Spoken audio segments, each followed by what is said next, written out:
My name is Michael Carter, I'm from Dallas, Texas, and the night my life changed forever started with fists pounding on my front door.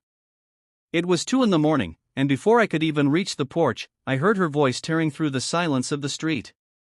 "Open up, old man. You think you can just keep what's mine?" she screamed. I yanked the door open, and there she was, my daughter-in-law, Rachel, eyes blazing, her baby carrier sitting on the steps like a weapon. She didn't come for love, no. She came for war, and for money. I'll never forget the night my world was turned upside down, the night when love, betrayal, and greed collided right on my doorstep. It was 2 in the morning when it happened. I had just settled into bed, finally letting myself breathe after another long day at the mechanic shop. My body ached, my eyes were heavy, but peace is a fragile thing. And in my life, it shattered in an instant with a sound that still rings in my ears. Pounding fist slamming against my front door, shaking the entire frame, followed by a woman's voice, raw with anger, screaming like the night owed her something. "Open up, old man. You think you can just keep what's mine?" The sound cut through the dark like a blade, dragging me out of sleep and straight into panic. My heart raced as I grabbed the baseball bat leaning against the wall, not out of fear, but because I already knew that voice. That voice belonged to Rachel, my daughter-in-law. And when I swung open that door, there she stood under the weak glow of the porch light. Her hair was a mess, her eyes blazing with fury, and there at her feet sat a baby carrier, the tiny sound of soft whimpering rising from inside. My grandson. Her son. My blood. She didn't look at him, not once. Instead, her eyes locked on me like I was her enemy, like she had come not for family, not for love, but for a fight. I said, "Rachel, what are you doing here? It's the middle of the night." My voice was steady, but inside I was already breaking. Because deep down, I knew what this was. She lifted her chin, smirking with a twisted kind of triumph, and snapped back, "Don't play innocent, Michael. You wanted him, didn't you? You wanted the baby? Well, here he is. Take him. I don't need him slowing me down. But don't think you're off the hook, you better pay up if you want to keep him safe." Her words hit me like a storm. This wasn't a mother speaking. This was a woman treating her own child like a bargaining chip, like a pile of cash she could trade for her freedom. And in that moment, anger surged through me stronger than fear ever could. I stepped forward, the bat still in my hand, though I wasn't thinking about using it, just gripping it tight to stop my hands from shaking. "Rachel," I said, my voice low but burning, "that's your son. My grandson. He's not a bag of money you drop off on my porch when life gets hard. You don't get to walk away from this." She laughed, a sharp, bitter laugh that sliced through the quiet street, and crossed her arms like she was the one in control. "Don't lecture me, Michael. You think you know everything, but you don't know what it's like to be me. You don't know what I deserve. You want to play Grandpa of the Year? Fine. But you're going to pay for the privilege. I'll be back when you've got the cash ready." I could feel my blood boiling. My fists tightened. I wanted to yell, to scream at her for daring to say those words, for daring to put her son in this kind of position. And I did. My voice roared out of me before I could stop it. Privilege? Raising a child is not a privilege. It's a responsibility. And if you don't want to do it, then I will. But don't you dare come back here thinking you can sell me my own grandson. He is not for sale. For a moment, the street went quiet except for the baby's soft cries. Rachel's face twisted, and she stepped closer, spitting her words like venom. "You think you're better than me? You think you can replace me? You can't, Michael. He'll always be mine. And when I want him back, you better be ready to pay whatever I ask." The rage in her eyes was real, but beneath it, I saw something else: fear. Fear of responsibility. Fear of sacrifice. Fear of love that demanded too much. And that fear had turned her into something ugly. She shoved the baby carrier closer to my feet, and for one awful second, I thought she might tip it over. That's when I dropped the bat and grabbed the handle, pulling the carrier toward me, shielding him from her anger. My grandson was so small, so fragile, his tiny hands reaching out into the night. I looked down at him and swore right then that I would protect him, no matter what it cost me. But Rachel wasn't done. She leaned in so close I could feel her breath on my face, her words dripping with venom. "You better remember what I said, Michael. You've got 2 weeks. 2 weeks to get me what I want. Or I'll come back, and when I do, I won't be so nice." Then she spun on her heels, storming down the street, her voice echoing as she shouted curses into the dark. I stood there on my porch, my grandson cradled in my arms, my heart breaking in ways I didn't know it could. Because I realized something that night: sometimes the people who are supposed to love you most will hurt you the deepest. As I stood there, I thought about my son, her husband, who wasn't there to see any of this. He was gone, taken from us too soon, and he never got to see the truth about the woman he married. He believed in her, he trusted her, and now all that was left of his legacy was crying in my arms while she disappeared into the night. I wanted to collapse right there on the porch, but I couldn't. I had to be strong. Because this wasn't just about me anymore. It was about him. It was about protecting a child who had no say in any of this. And that's where the story really begins. Because that night, I thought the worst had already happened. I thought the danger was over because she had left him with me. But I was wrong. That night was just the beginning. Because Rachel would come back. Not for love. Not for family. But for money. And when she did, I would have to face the hardest choice of my life. Do I fight her in court? Do I pay her to leave us alone? Or do I risk losing the very child I swore to protect? So listen closely, because this isn't just my story. It's a lesson about what happens when greed blinds a person to love, when family is treated like currency, and when one man is forced to fight not just for custody, but for the soul of a child. And I'll tell you right now, the fight is far from over. When the sun rose the next morning, my house didn't feel like mine anymore. It felt like a battlefield where silence had fallen after the storm, leaving me with nothing but the cries of a child who didn't understand why his world had just been torn apart. I hadn't slept a minute. Every time I closed my eyes, I heard Rachel's voice echoing, those words that cut deeper than any knife: "You've got 2 weeks." I rocked the baby in my arms, his tiny chest rising and falling against me, and I thought about how helpless he was. He didn't ask for this. He didn't deserve to be treated like a paycheck. And I knew in that moment that whatever came next, I would not let him down. But being brave in the middle of the night is one thing. Facing reality in the light of day is another. The baby, my grandson, Caleb, needed bottles, diapers, blankets, everything. My pantry was full of canned beans and black coffee, but nothing that could keep an infant alive. So I did what I always do when life knocks me flat. I got up, washed my face, and went to work. I packed him into the old truck, his carrier rattling in the back seat, and drove straight to the store. People stared when they saw me, an old mechanic with grease still under his nails, holding a baby at 7 in the morning. Their eyes said it all: pity, judgment, confusion. Some whispered behind their hands, and I could almost hear the words. "Where's the mother? Why's he got that baby? Poor thing." I bit down on my pride and walked past them, because I wasn't there for their approval. I was there for my grandson. Standing in the baby aisle, I felt more lost than I ever had in my life. Formula cans lined the shelves like soldiers in neat rows, each one promising something different: gentle stomach, sensitive skin, organic blends. Diapers in every size, wipes stacked like bricks, bottles and pacifiers in 100 shapes. My hand shook as I reached out, because I didn't know what I was doing. I didn't have my wife anymore to guide me, and I didn't have my son either.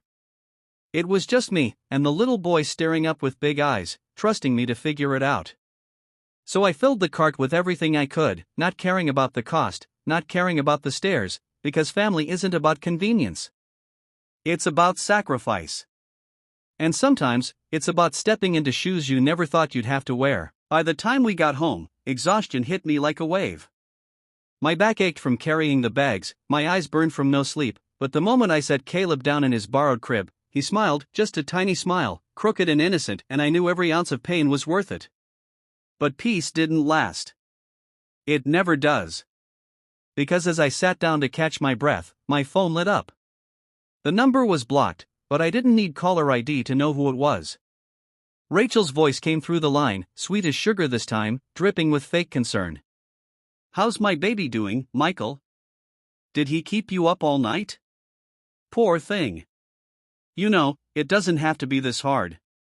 If you just get me the money, I can come back and take him off your hands." My hands trembled as I gripped the phone. Part of me wanted to scream, to curse her out, but another part of me knew that if I made her angry, she might do something worse. So I kept my voice steady. "He's fine, Rachel. And he's staying with me. Don't call here again unless you're ready to be a mother." She laughed, that same cold laugh from the night before, and the line went dead. That was the first of many calls. Sometimes she'd cry, pretending to miss him. Other times she'd yell, demanding money. And sometimes she'd threaten to take him back by force, threaten to call the police, threaten to ruin my life if I didn't play along. Each call was a dagger to my chest, but I refused to back down. I started writing everything down, every word she said, because I knew one day I might need proof. The truth is, I wasn't just fighting for custody.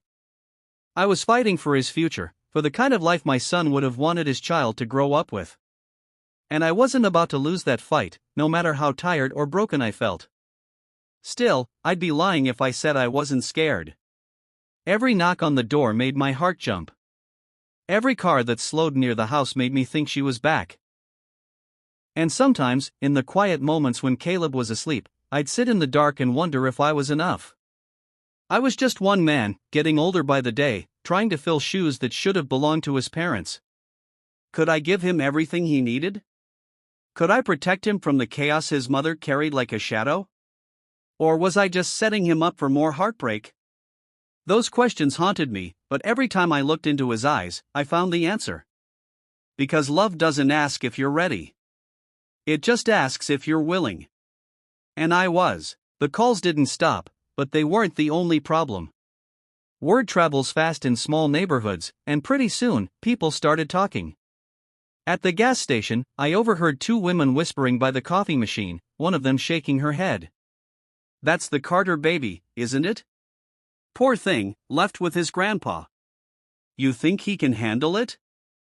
I stood right behind them, my hands tightening around the styrofoam cup, wishing they'd turn around so I could tell them the truth, that handling it wasn't the question. The only question was, would I fight for him, or would I let him slip away? And the answer was simple. I would fight. Still, it stung to know people doubted me before I even got a chance to prove myself. Later that week, I finally broke down and called a lawyer. Her name was Stephanie Ramirez, and she was younger than I expected, sharp eyes and sharper words. She listened as I told her everything, how Rachel dropped Caleb off, how she threatened me, how she demanded money. When I finished, Stephanie leaned back in her chair and said, "Mr. Carter, you need to understand something.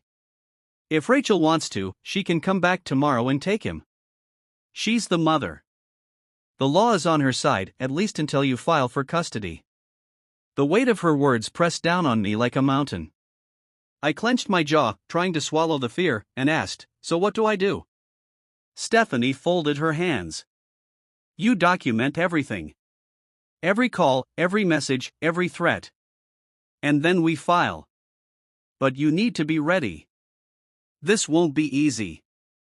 She's going to fight dirty." Her words rattled around in my head as I drove home. Fight dirty. That was exactly what Rachel was already doing. But now I had a plan, a direction, something more than just surviving day to day. When I walked through the front door and saw Caleb kicking his little feet on the blanket, I realized that this wasn't just about keeping him safe for now. It was about building a future, one where he could grow up without fear of being treated like property. And for that, I would fight any battle, no matter how dirty it got. But Rachel wasn't done testing me. A few days later, she showed up again, not at the door this time, but outside the shop where I worked. I was under a car, sweat dripping into my eyes, when I heard her voice cut through the clanging of tools. Well, if it isn't Grandpa of the Year." I slid out from under the car and there she was, leaning against the hood of her shiny new boyfriend's truck, arms crossed, a cruel smile painted across her face. The other mechanics stopped what they were doing, pretending to work but really watching the scene unfold. She thrived on that attention. "How's my baby doing?" she asked loudly, making sure everyone could hear. "You taking good care of him? Or do you need me to show you how it's done?" Laughter bubbled up from the corner of the shop, not from cruelty, but from discomfort. People laugh when they don't know what else to do. My face burned, but I didn't rise to her bait. I wiped my hands on a rag, looked her dead in the eye, and said, "Caleb's fine. He's happy. And he's safe. Which is more than I can say when he's with you." The smile vanished from her face. She stepped forward, her voice dropping low so only I could hear. "Keep talking like that, and I'll take him back tonight. You think a judge will give him to you over me? You're just some washed-up old man. Don't forget that." Then she turned on her heel, loud enough for everyone to hear again. "Enjoy it while you can, Michael.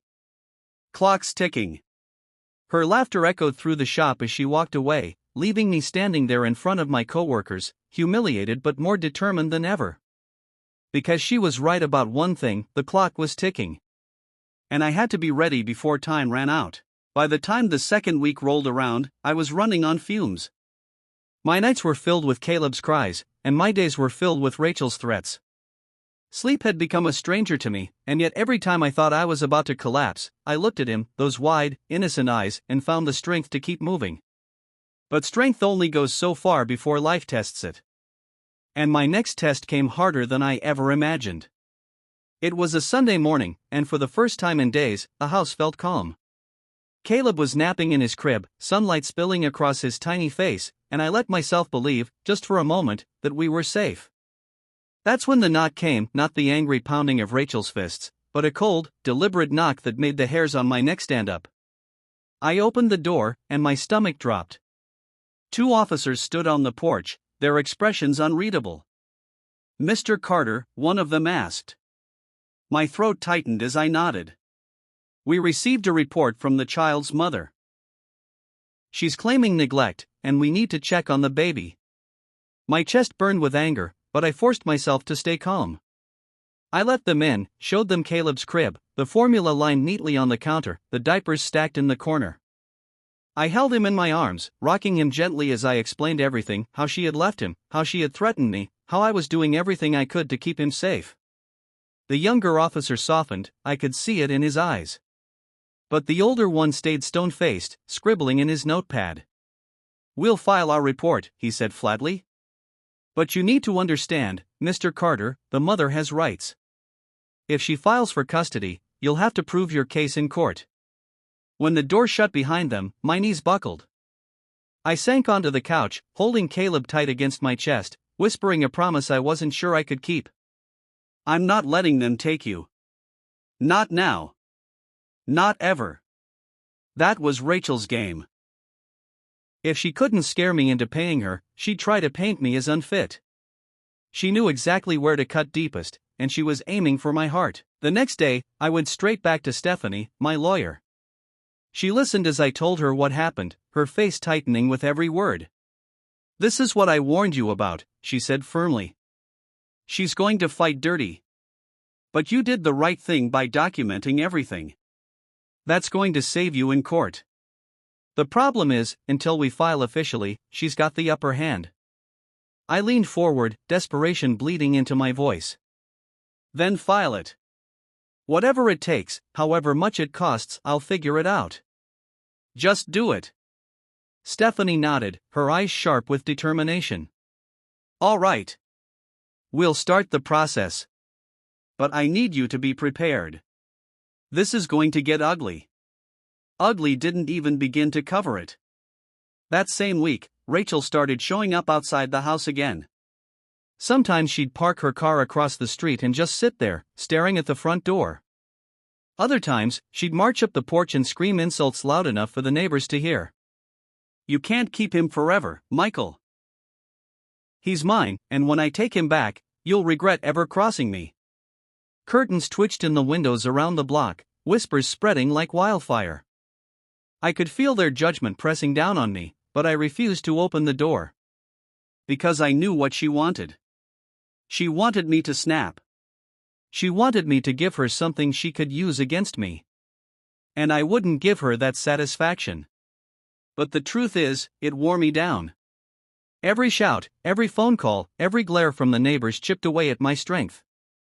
And late at night, when Caleb was asleep and the house was quiet, I'd sit alone in the dark, wondering if I was strong enough to finish this fight. I thought about my son, about how he trusted Rachel, how he never saw this side of her, and I asked myself if I was letting him down by not being enough. But then I'd remember that smile, that tiny, innocent smile Caleb gave me on the first morning he stayed in my house. And I knew I couldn't quit. Not for myself, not for my pride, but for him. It didn't feel like life anymore. It felt like war. And in war, you don't always get to choose the battlefield. Sometimes it comes to you, right into your own home. That's what happened when the envelope showed up in my mailbox, thin, crisp, official. The kind of envelope you recognize before you even open it. I tore it open with trembling hands, and the words blurred before my eyes: petition for custody. Rachel had filed. She wasn't just threatening anymore. She was coming for him, and now she had the weight of the system behind her. I sat at the kitchen table with that paper in my hands, Caleb cooing softly in his high chair, completely unaware that his whole life was being fought over in black ink and legal jargon.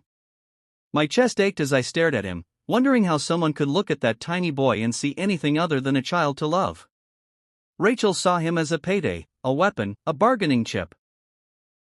And now, with this petition, she was trying to turn my love for him into a weakness she could exploit. The fear in my chest was real, but so was the fire. Because if she thought a piece of paper would scare me into surrender, she was wrong. I went straight to Stephanie with the document. She skimmed through it, her eyes narrowing, her pen tapping against the desk. "She's asking for full custody," she said finally, her voice flat but edged with steel. "And she's claiming you coerced her into leaving the baby with you. She's painting you as manipulative, controlling, unfit." I leaned forward, the words ripping out of me before I could stop them. "That's a lie." She dropped him off like he was nothing. She threatened me. She demanded money. Stephanie nodded. "I know. And that's why we fight. But you need to be ready. They're going to drag every part of your life into this courtroom. Your job, your finances, your age, they'll use it all against you." Her words cut deep because I already knew they were true. I wasn't rich. I wasn't young. I was a man who worked with his hands, who lived in a modest house, who didn't have much except the love he carried for that child. And I knew that in the eyes of the law, sometimes love isn't enough. But in my eyes, it was everything. So I squared my shoulders, nodded, and said, "Then let them come. I've got nothing to hide. And I'm not giving him up." Stephanie gave me a small smile, the kind that wasn't meant to comfort but to strengthen. "Then we fight." The fight came sooner than I expected. Rachel didn't just show up with lawyers, she showed up with her new boyfriend, the kind of man who wore money like armor, smug and polished, his arm draped around her like he owned the whole world. They marched into the courthouse like they were royalty, and when Rachel caught sight of me sitting on the bench with Caleb and his carrier, she smirked like victory was already hers. Her boyfriend whispered something in her ear, and they both laughed. My blood boiled, but I kept my head down, my hand resting on the handle of the carrier. Because anger wasn't going to win this fight. Evidence was. Truth was. Love was. When the hearing began, Rachel's lawyer painted me as a villain. They called me controlling, unstable, too old to raise a child. They said I had manipulated Rachel, taken advantage of her grief after my son's death, and forced her into leaving the baby with me. Every word was a dagger, and every dagger twisted deeper because I knew some people in that courtroom believed it. But then Stephanie stood, her voice sharp as a blade, and laid out the evidence we had collected. The calls. The threats. The nights Rachel screamed on my porch for money. Piece by piece, she dismantled their lies, until Rachel's smirk faltered. But it wasn't over. Rachel stood up herself, crocodile tears glistening on her cheeks, and said, "He's my son. I made mistakes, yes, but I deserve another chance. You can't take him from me forever. He's all I have left of my husband." The words twisted in my chest because they were true. He was all she had left. But the difference was, she hadn't treated him like it. She hadn't protected him, loved him, sacrificed for him. And as I listened, I realized something important. This fight wasn't just about proving her unfit. It was about proving that I was enough. The judge's eyes landed on me, and suddenly the room went silent. My heart pounded so hard I thought everyone could hear it. "Mr. Carter," the judge said, "do you have anything you'd like to say?" I stood, legs trembling, and looked around the courtroom. I saw Rachel, dabbing her fake tears. I saw her boyfriend, smug and satisfied. I saw Stephanie, giving me the slightest nod of encouragement. And then I looked down at Caleb, sleeping peacefully in his carrier, unaware that his entire future was being decided in this room. My throat tightened, but I forced the words out, my voice steady but heavy with emotion. "Your Honor, I never asked for this fight. I never wanted to stand here against my daughter-in-law. But she left him. She left him at my doorstep like he was a burden, and when she came back, it wasn't for love, it was for money. Since the moment she walked away, I've done everything I can to care for him. I've worked, I've sacrificed, I've learned how to be both father and grandfather. Not because it's easy. Not because I wanted it. But because he needed me. And that's what family is, being there when it's hard. Not walking away." The room stayed silent, but I could feel the weight of my words hanging in the air. Rachel's lawyer tried to object, saying I was making a speech, but the judge silenced him with a wave of his hand. "Go on, Mr. Carter," he said quietly. And so I did.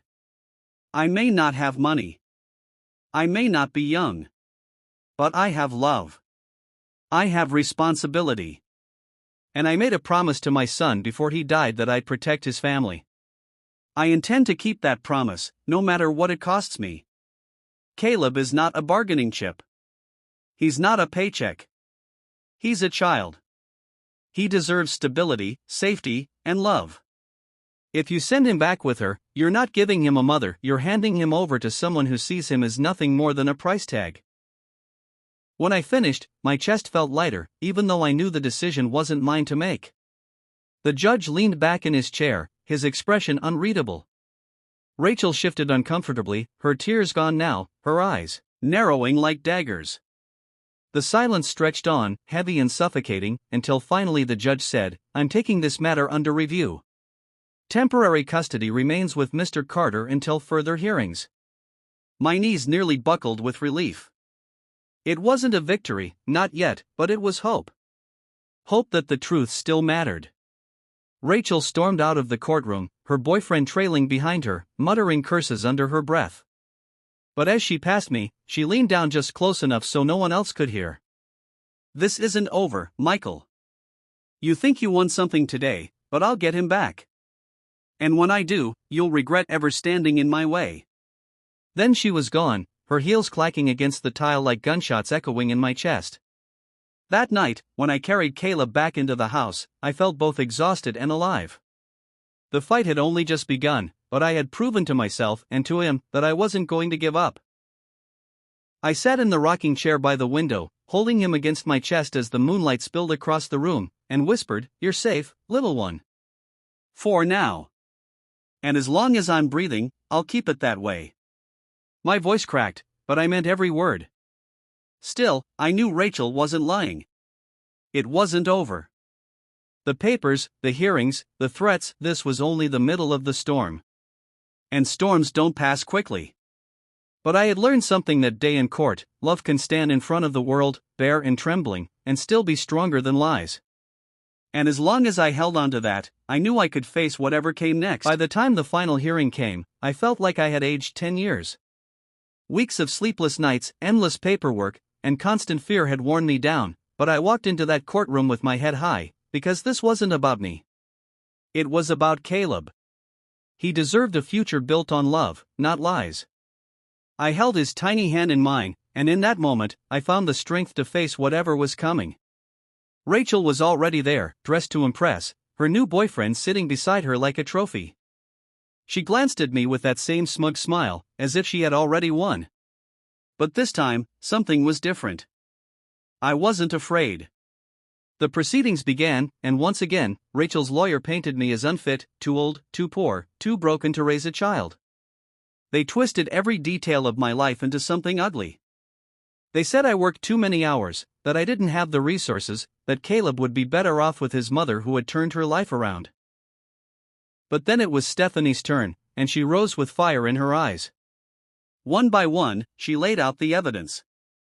The recorded voicemails where Rachel demanded money. The neighbors who testified about her screaming in the street. The receipts that showed how she had been spending her time and money not on her child, but on herself. Each piece of evidence chipped away at her mask until Rachel's smirk faltered and her voice began to shake. And then came the moment that changed everything. The judge asked Rachel a simple question: why did you leave your son at Mr. Carter's home that night? For the first time, her words stumbled. She tried to spin it, tried to paint herself as overwhelmed and grieving, but under pressure, the truth slipped out. Because I couldn't handle him.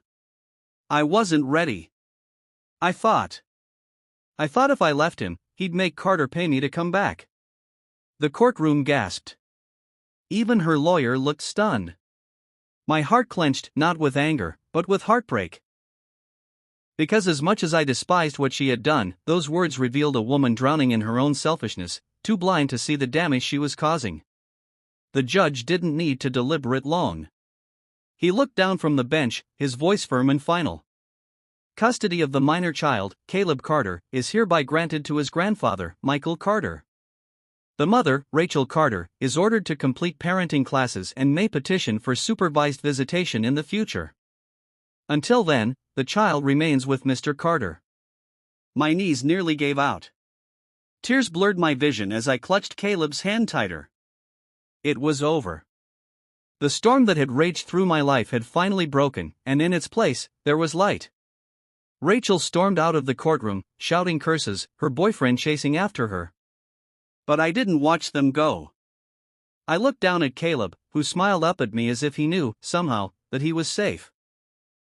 In that moment, all the exhaustion, all the fear, all the humiliation and pain melted away. What remained was love, pure, steady, melted away. What remained was love, pure, steady, unshakable love. And I knew that everything I had endured had been worth it. When we got home, I set Caleb down in his crib, the same crib where I had once stood trembling, unsure if I was enough. But now I knew better. Being enough doesn't mean being perfect. It doesn't mean having money or youth or a flawless life. It means showing up. It means staying when it's hard.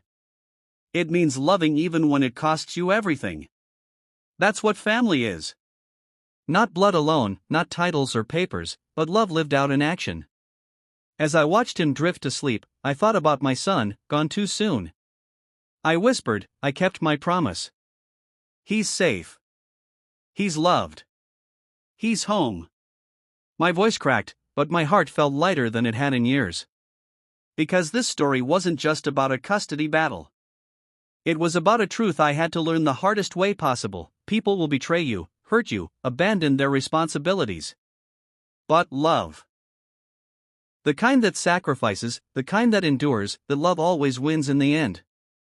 And if you're listening to this, I want you to remember something. Don't ever measure family by who shares your blood. Measure it by who shares your burdens. Don't ever let greed trick you into thinking money is worth more than love. And don't ever give up on the ones who can't fight for themselves. Because in the end, the ones who stay, the ones who love without condition, those are the ones who truly make a family. So the night Rachel left Caleb on my doorstep at 2 a.m, I thought it was the end of my peace. But what I didn't realize was that it was the beginning of my greatest purpose. To raise him. To love him. To give him the life he deserves. And no matter how hard it gets, no matter how many storms come our way, I'll keep fighting. Because that's what love does. Love fights. Love endures. And love never quits.